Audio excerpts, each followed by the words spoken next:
Up+Adam. Tractor systems are offline. We are Beyond FM. Beyond FM. The future of broadcasting is here. Up+Adam with Adam Montiel. It's community content from Concentrate. It's Up+Adam with Adam Montiel. Some say life is where it begins. Straight to the stars is where it ends. Yes, some say life is just where it begins. Straight to the stars is where it ends. Only to start again. Happy Thursday, and thank you for being Up+Adam. My name is Adam Montiel. Here we are, Thursday, gorgeous outside. We're actually getting a little warmer as the weekend gets ready. Like it's going to get crazy, but it's been a really pretty week. Absolutely thankful to live here, right? SoCal, gorgeous. Okay. Also, I will say there are still tickets left, just a few, to Rose the Slow Way. Yes, happening this Sunday, Hotel Slow.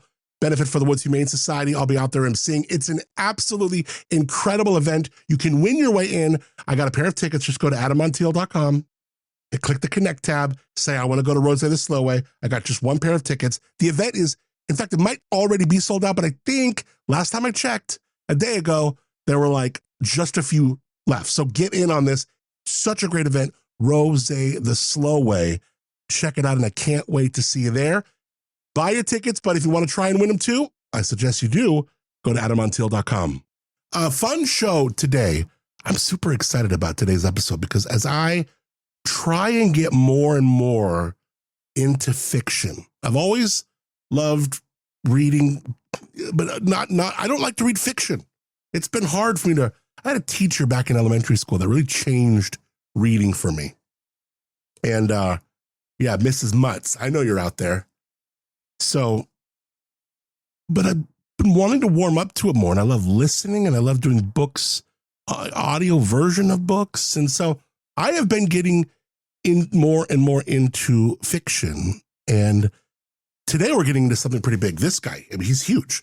Not just a book, not just a series, but the kind of storytelling that pulls you out of your day and drops you into a world where every decision has consequences. And every character is walking a line between right and necessary. Like whether you're a diehard reader or someone who hasn't picked up a novel in years, there's something about a great thriller that just hits different.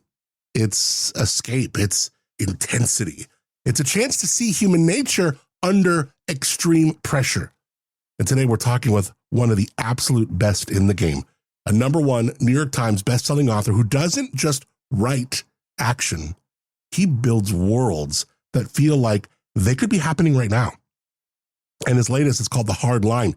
It takes that to an even another level, flipping the script on a character we thought we knew. The hunter becomes the hunted.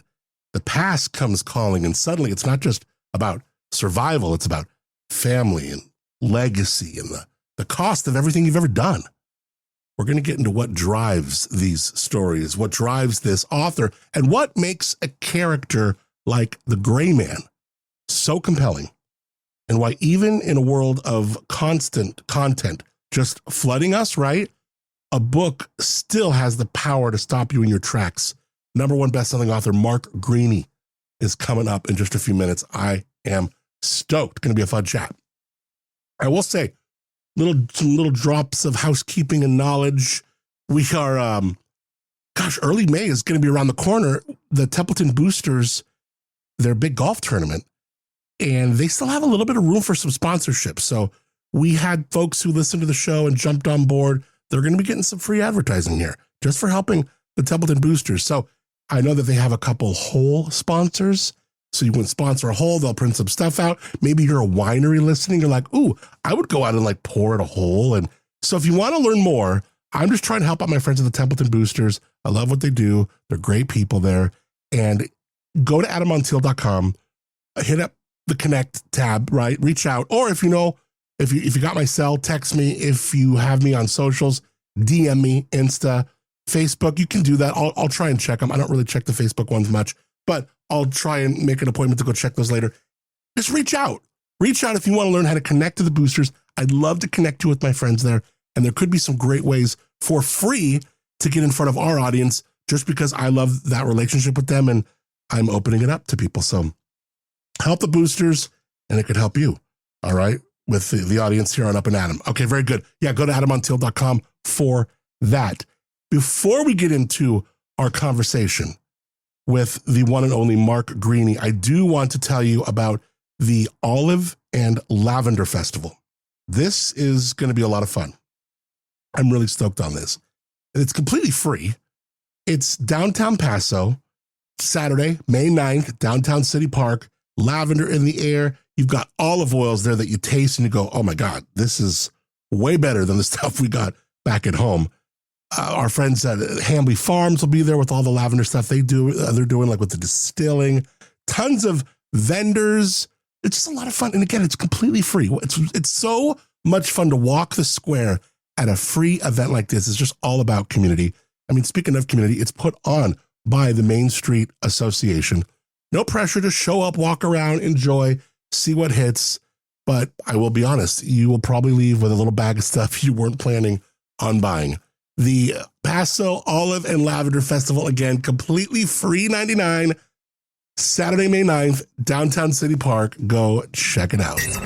It's Up and Adam with Adam Montiel. All right, we've got a really fun one for you today. A #1 New York Times bestselling author who has built one of the most electric edge-of-your-seat series in modern thrillers.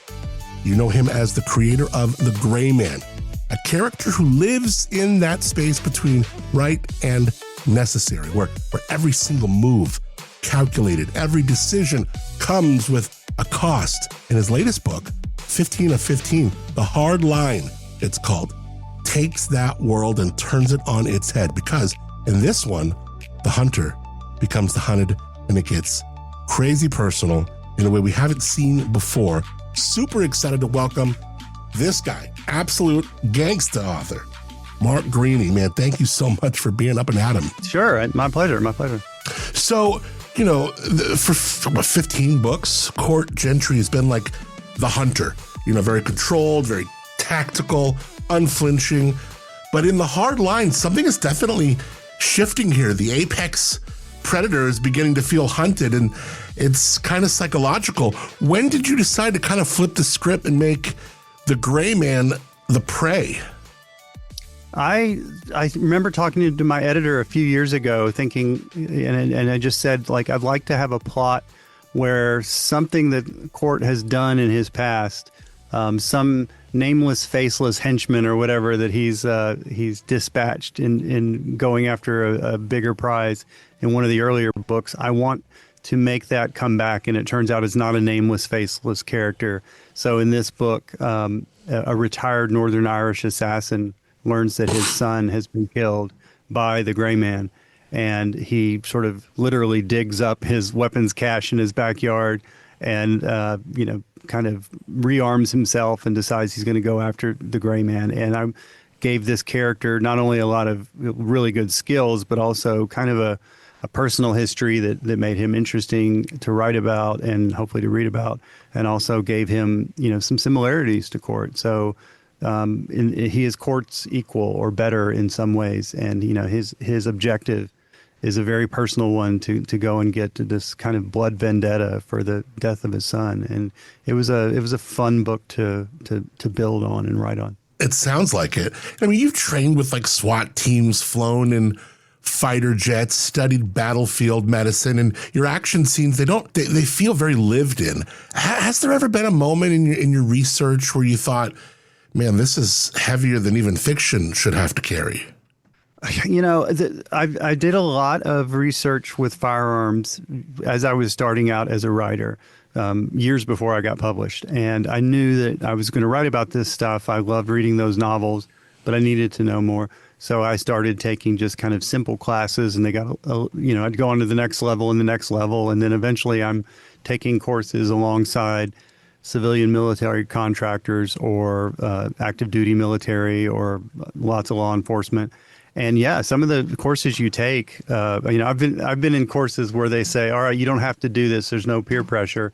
And I'm thinking, no, I'm pretty sure there is peer pressure because I really don't want to do this, but I don't want to be the one guy that raises his hand and goes, I'm going to sit this one out. Right. So, yeah, I've done some training where I go like, oh my gosh, what have I gotten myself into? But, it definitely does help the books down the road.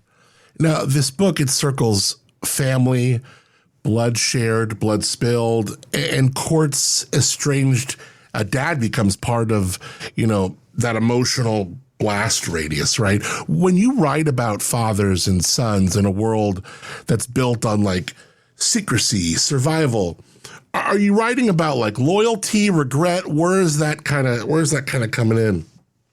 Oh my gosh. Yeah. So that exactly. And really the question in this book, I mean, it is an action novel at its core, but I do like to get into some deeper subjects. And the question is sort of, Court's father was in the military, and Court's nemesis in this book, Campbell Coyle, his father, Rory, was in the IRA. And the question is, are these characters, is it inevitable that they're going to kind of lead down the same path as their ancestors? And are their descendants, is it inevitable that they're going to lead the same path? So it is a lot of regret, and just, I guess as I get a little bit older, I start to kind of reflect and go like, these generations of people that have lived these hard lives in these kind of martial worlds, it's like, is it inevitable that they're going to keep on killing or keep on fighting or keep on, sort of living the same way as their predecessors have? And it was an interesting thing to kind of investigate in this story. Well, yeah, like you didn't just create your own franchise, like you stepped also like into the world of Tom Clancy. And that's kind of sacred ground, of course, in the thriller community. What's the hardest part about honoring a legacy while refusing to be creatively handcuffed by it? Yeah, so it was 2011. I only had a couple of little paperback books out, and I got the call asking if I'd be interested in collaborating with Clancy, and it was just very, very overwhelming. But it was this thing where I said, okay, I'm going to work with Tom, but I'm not going to try and write like Tom. I'm not going to try and mimic him when I'm writing. And after Tom passed away, I took over the Jack Ryan series for 4 more books, and there was never a point where I was like, people want to hear me trying to be Clancy. It was more like, I was trusted with the characters, and I was such a lover of his books. The first book I ever read was Patriot Games, first book I ever bought anyway. And I just knew the characters inside and out. So I just took those characters and put them in contemporary situations after Tom passed away. And so it was always my take on it. You feel an incredible responsibility, and I wouldn't want to mess it up for the readers, but I also didn't want to mess it up for me because I was a lover of that series. And it was amazing that happened. I look back on those 7 books, and I'm really proud of that. You create a character in solitude, and then suddenly he's embodied by like freaking Ryan Gosling, on a global stage as the Gray Man. I mean, that is not small. When you saw Court Gentry on screen for the first time, did he feel like yours anymore? Well, so Gosling did such a good job. Like, I literally would have no notes on how he played that character. It was a lot of nuance of the way that I wrote the character, a little bit of the awkwardness, a little bit of, definitely a very stoic character, but also quippy and funny. So I thought he just hit the nail on the head. Anytime an author sees their work in a movie and other writers, putting their spin on it, there's going to be some things that are different. But there were things I liked and things I didn't get. So it was a mixed bag. But overall, I was like really, really thrilled that it happened. And I thought the writers did a really good job. And Gosling specifically just did such a terrific job with that character. He was a lot of fun to watch. Every hero is sometimes defined by his villain. And Whetstone isn't just another hired gun. I mean, he's driven by something that's very personal. Do you believe when you're constructing these, like, are villains born, or do they kind of calcify around maybe a single wound that just kind of grows? Yeah, that's a good way of putting it. And I like to sort of reflect that in my writing as much as possible, that the villains aren't villains just because they have a black hat and I say they're the villains. And I give them something dastardly to do. I really want them. I want the reader, when they're in the point of view of the villain, to understand why they're doing what they're doing. I mean, I'm not trying to get the reader to, root for the villain or anything, but at the same time, the internal logic is important to me, that feels realistic. And with the case of Whetstone in this book, I think this is probably my deepest villain as far as the backstory I give him and the emotional, the charged emotional stakes that he has in the story. There's this blood vendetta where he's out to get Court. And, I think even Court acknowledges at one point in the book that if he was in the same situation, he might do the same thing. So it is a realistic dilemma that the villain has in this story. And I wanted to represent that. I think about thrillers and I feel like they're about control, precision, plans within plans, but life, rarely cooperates with choreography that way. Are you more like Court, calculated, strategic, or do you, like some of us, secretly thrive in chaos? I guess I thrive in chaos, but I don't I never want to accept that. I always wish I had this perfect synopsis, and I just go to work every day and write that one little thing that I had drawn up the day before or however. And I do hear authors that either do that or at least just claim they do that. But my brain just doesn't work that way. And it is very chaotic what's going inside my head. And I'm trying to just get the rough words out at first and then go back and go back and go back. And, by the time the work is printed, I've probably looked at some of these pages 500 times or something. Ooh. And it's a lot of mess that just has to slowly be whittled away. Yeah, I like how you put that. Where does an author like you of thrillers, where does it create speed bumps in normal life? Is it, your wife or someone venting to you about a story and your mind is going deep in here? Or is it some scenario that you see at a grocery store? Or where does it almost become all right, shut down the, best-selling author of thrillers. Let's get back into Mark right now. Yeah, I mean, mostly you wouldn't know if you knew me that I did this for a living, but there is a lot of, my brain is off in other places a lot, and my wife will definitely point that out. Growing up, I had something called maladaptive daydreaming, which I didn't know that name, but it explains my childhood perfectly. Wow! It's when your daydreaming is so strong and forceful that it gets in the way of your life, and that sort of describes my childhood. I just, wasn't great in school or anything because I was always just sort of making up stories in my head and developing them and just, I think, sort of obsessing over them. And, fortunately, I turned it into a career eventually, but it did have some negative effects along the way. But I still do. Yeah, I still do get in my head and my mind wanders at times when it shouldn't. Yeah, that's so interesting. So, I mean, here's something that, was a challenge in the beginning of your day. I don't know, maybe teachers getting mad at you or your parents getting mad. And then you turning this into your superpower in a way. Yeah. I mean, there was 20 years of me trying to get published in between. I'm sure. Yeah. I wish that it was this thing that I discovered earlier. But yeah, no, I was very, very much wrapped up in my own world, in my own brain as a child. And even as a young adult, and I guess probably still now. But yeah. now I have an outlet for it. I love that insight into you. You write about compromised intel agencies, targeted assassinations, cracks in institutions, and the world feels like, I don't know, kind of close to that right now. When fiction starts brushing up against reality, do you ever hesitate, or does that tension make your work more urgent, more lean in? I think it's mostly lean in, although now the world is just so chaotic, it's hard to represent that in fiction. And Tom Clancy very famously said the difference between fiction and reality is that fiction has to make sense, and reality doesn't, and it doesn't make sense. And so there are aspects of this story. It involves, a lot of paranoia between different organizations in the United States, and it's a domestic threat.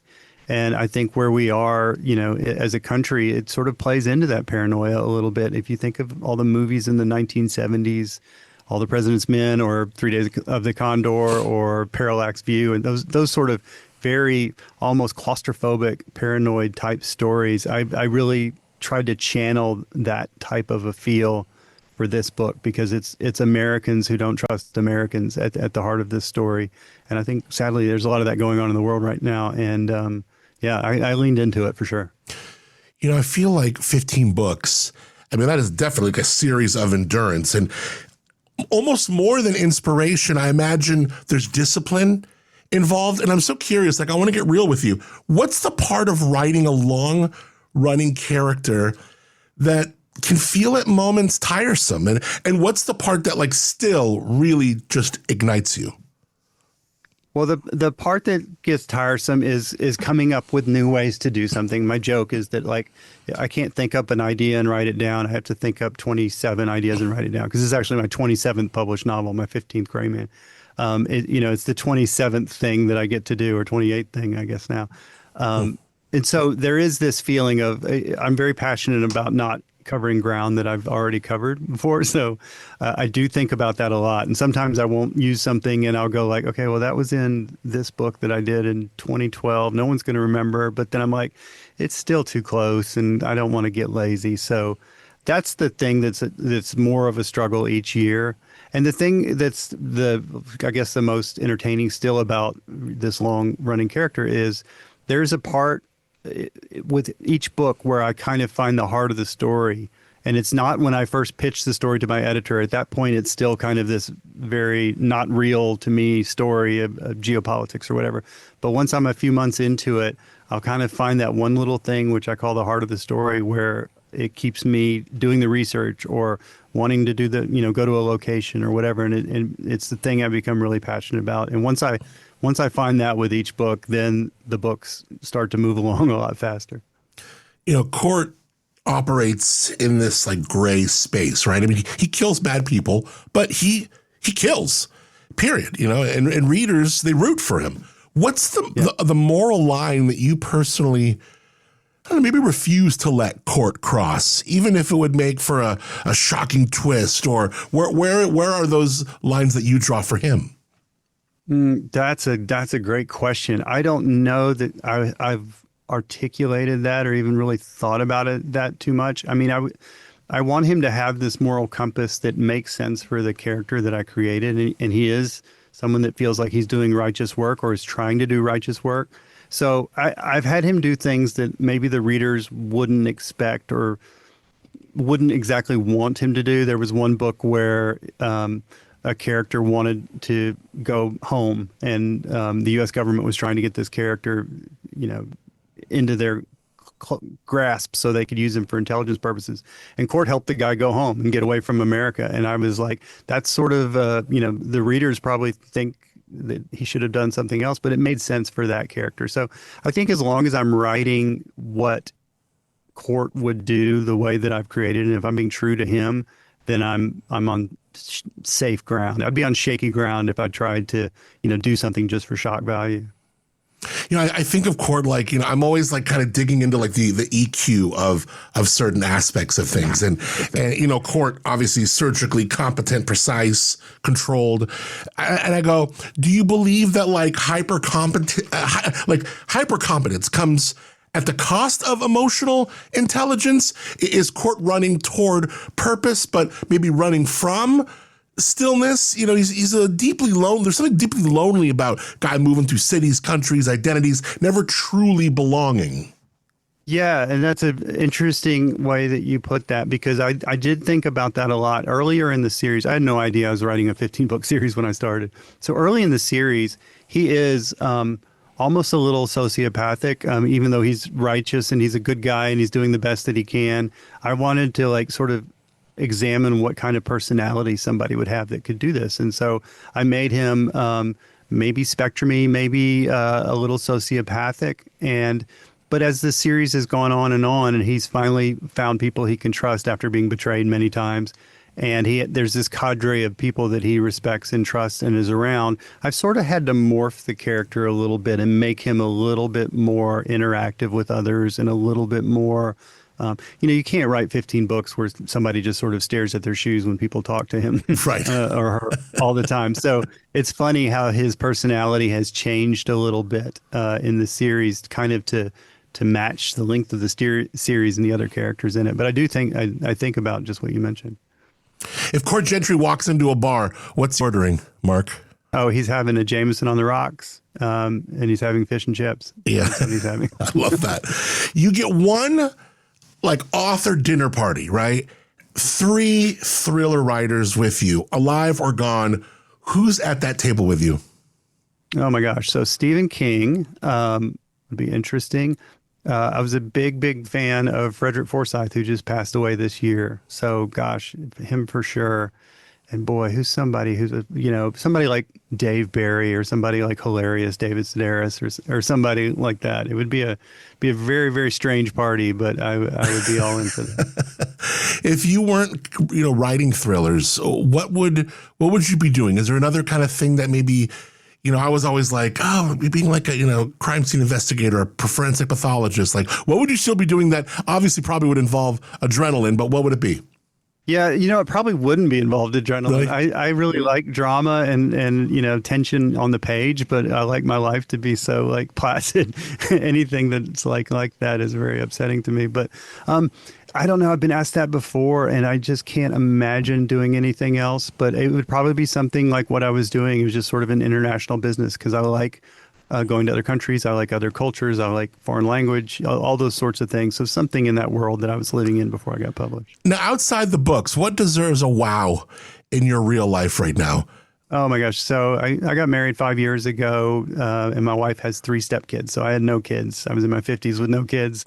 And then the next day I had 3 stepkids, and now I have 4 dogs. I had 2. And so kind of have a big family life, and all that is the thing that is most fun, and the thing that seems like it's passing by so fast as kids grow up. And that's the one thing I try to lock into that is probably not interesting to others the way it's interesting to me, but that's really what my life's all about. I really love getting to meet you, Mark. Thanks for taking the time. Appreciate all this. We'll have all the links in the show notes, and I can't thank you enough for being Up and Adam. Yeah, you bet. I enjoyed it. Some say life is where it begins. Straight to the stars is where it ends. Only to start again. What a chat. I love that. I love knowing all the people he'd have at that table too. Oh, it's so good. So good. He is the kind of author that is getting someone like me who's never really been that much into fiction being like, okay, let's go. Really appreciate the time. All the links to the book, to him, to his website, all at your fingertips now in the show notes. All right. Well, we are warming up for the weekend. That's good. I mean, the weather has been absolutely beautiful, but temps on the rise just a little bit. I think mid 70s. Also, that reminder, once again, Rose the Slow Way tickets. Last time I checked, a few were available. I'm also giving away a pair. This event always sells out. Go to adamontiel.com, click the Connect tab. It's just, there's no special page for it. These are just super exclusive tickets. adamontiel.com, click the Connect tab, go in the message part, say, I want to win those Rose the Slow Way tickets. Yes, see you Sunday, baby. And I will say, we have an announcement to make. Probably will make it next week, but I'll give you a little hint. We will be moving our studios. We will still be in the Lowbro, but we will be moving out of the Tamber Lowbro studios, which I'm very sad about, but I'm also very excited about where we're going. So it's just first of all, the people at Tamber have been absolutely the best. They've been so sweet. They make the greatest wine, and to be able to have guests come through there and drink their wine with them, whether they're a winemaker or like it's Zudi, whoever it is, it's just been such an honor. I love Josh and Chiasa Clapper. I wasn't even planning on being there as long as they had me, and they were just so open arms, open spaces. They were just open hearts. Like they are just the greatest. So it is bittersweet to leave the studios at the Tamber Lowbro Studios. So only for maybe a couple episodes more will we be saying the Tamber Lowbro Studios. because we are going to be moving not far away, but it's an exciting place. So I will tell you all about it very soon. But so these next few days that you hear me talk about the Tamber Lobro Studios, know that I do it with an absolutely enthusiastic, grateful, and a little bit of a heavy heart, because we're going to be moving our stuff out of there and moving into something different. And it's very exciting. But I do love my friends at Tamber. Please check them out, tamberwinery.com, Timbre, tamberwinery.com. Taste their wines in the village of Arroyo Grande. And we will always be tight. I will always show love to Josh and his wines and Chiasa. They're lovely people. They make lovely wines, and they will always be just family on this show, for sure. I also want to thank our friends Moonshiner Collective for giving us original music on the show called Start Again. You can check it out wherever you get your music, stream it, wherever. Also, moonshinercollective.com. And most importantly, as always, thank you for being here, for connecting, for maybe taking a moment, if you're on Apple Podcasts, hitting that 5-star and maybe writing a review. It really, really means a lot, really helps with traction, and it just takes you a second, and it's completely free. And I really am thankful for any step you take in rating this podcast wherever you listen to it. So thank you. Till tomorrow, when it will be Friday. Can't wait. Almost made it to the weekend. It's around the corner. I appreciate you more than you know. I'm Adam Montiel. Thanks again for being Up and Adam. Some say life's where it begins. Straight to the stars is where it ends. Only to start again. Let's start again.